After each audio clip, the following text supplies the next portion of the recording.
So this is film for my mum number 3, and there's our chieftain. I did do a film of him saying hello to you, but somehow it didn't record, I'm afraid. And that's like just a poster, but we have huge stands in this area that are great big things all along here. So everywhere you walk, you can see all about what's going on in there. And then we're going to go over the suspension bridge. I recall the first time I came here, I was overwhelmed by the experience, you know, the fuss I was getting and praise as a storyteller and the hundreds of people I was meeting and the constantly looking up at the beauty and down again and up and down again, and it was all overwhelming. And I walked onto the bridge, and it's a suspension bridge and it wobbles as you walk, and as I got halfway over I suddenly just collapsed and I laid on the wall of the bridge, hanging over with my arm dangling towards the river. And a friend of mine who's sadly now passed away, Jan Robert, from really up north of Norway, he walked past me and he looked at me and he said, "Ah, yes, that happened to me the first time I came here." I've seen this water here, because that's the sea, of course, is the fjord, and this is the river here. And I've seen the tide coming in and water coming inland in the middle from the sea, and water from the river flowing down both sides of it. So the river was going in 2 different directions at once. There's just one ferry in at the moment. You get gigantic ferries over there. Fishing for bud. To fish with the licence, you can do anywhere up the river, but it's very expensive. But to fish without a licence, you've basically got to walk along the path, which you can't really see. There's a little path along there, and you've got to be out of sight of the town. And then you can fish, and you're just fishing for sea fish then, of course, aren't you? Seabiff, as we would call pollock, is the most common thing. Stewer, say, a large pollock, are the things that are starting to come back. They were kind of almost extinct at one point. They do say the fishing died off when the tunnel was built, because a lot of stuff got dumped in, and the poison from the dynamite, which is what people say, killed off a lot of the fish, and it's only like 20 years later they're starting to come back. And you see seals in here. You can tell they're there by the seagulls swooping down, making a noise, trying to pinch the fish off them. You see seals fishing. And I don't know when the mackerel run, but mackerel come all the way up the fjord, because we're a long way from the actual ocean. We're, you know, in the middle of Norway, really. But it gets full of mackerel at a certain time of year.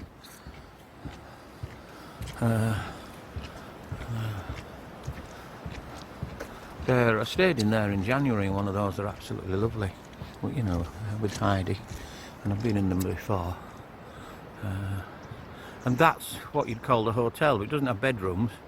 That's the dining area and reception. And then you sleep in those. There's about 12 of them.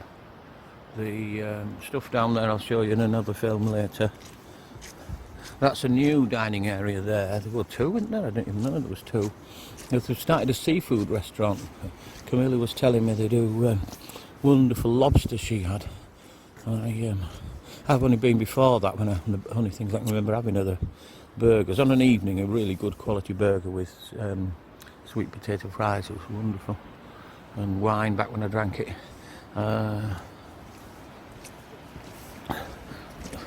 These little walls and planted areas are quite a new addition. Early this season they were added in, and it made it really nice, because people just walk up. When me and Heidi were staying in there, a woman walked up and looked in, and I was sat on the bed, and I looked at her, and then she opened the door and started coming in.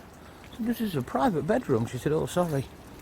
When I told somebody, they said, "At what point did she decide she was sorry? When she was peering in, when she was trying to walk in, or when you told her off?" Yeah, all this is new this year. Added in just to make it a bit more private. In fact, I'm in a private area. Get out, Adrian. Go to the other side of the wall, or you're going to be in a lot of trouble. And there's my good friend Renee. I'm filming for my mother. Say hello to my mother. Your mother? Yeah. Hello, Adrian's mother. She's the best storyteller. Oh, great. Brilliant.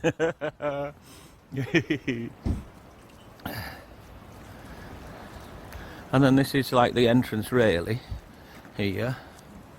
And little outside seating area where people can smoke.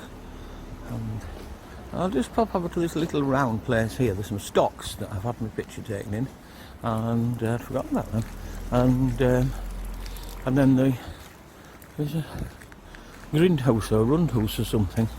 But before I started working like full time, when I just came and did the market, I used to do an evening storytelling session in here after the market had closed, and I mainly got, I was going to say young people, but children, teenagers and young adults, and the whole area would be full. You get other ages as well, but that was my main audience. Anna was always my biggest supporter and used to encourage people to come and join in. He's a great guy, and we'd have wonderful evenings in here telling stories away from the madding crowd. And then you've got the fjordtel itself, which I'll just pop in the door. I don't suppose they'll mind. In fact, they'll be quite pleased, I think. And the doors will open for me, and there's the shop area. Great big shop full of all sorts of things, trolls and stuff, and all sorts of bits and pieces of wonderful things. Oh, very expensive. Oh, very affordable. And then you've got your massive restaurant area. This is this area where we sit. That's two good friends of mine, Cecilia and Alex. Will you just say hello to my mother? I'm putting this on Facebook for my 92-year-old mother. And then that's the bar, £9 a pint. And then this, with the outside catering, like in the within Mjeiderheimer and other buildings that they have, and those buildings out there. Hello. They've actually served in one day 3,000 people here, including the other areas. Unbelievable, isn't it? But it's kind of quiet now. But you come in at 8 o'clock in the morning and it's packed solid. You come in at 9 and it's empty. You come in an hour later, it's packed solid again. It's packed solid again, and they just fill up. I'm filming to put on Facebook for my mother. Do you want to say hello to my mother? She's 92. Give her a wave. Hello.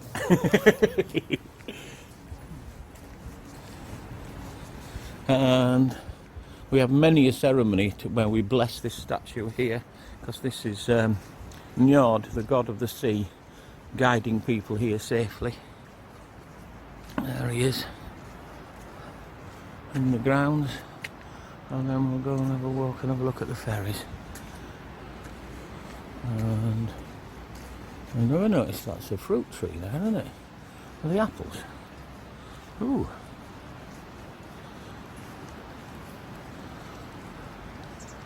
I never noticed before. Apple tree. And rose hips. You can make wine with them.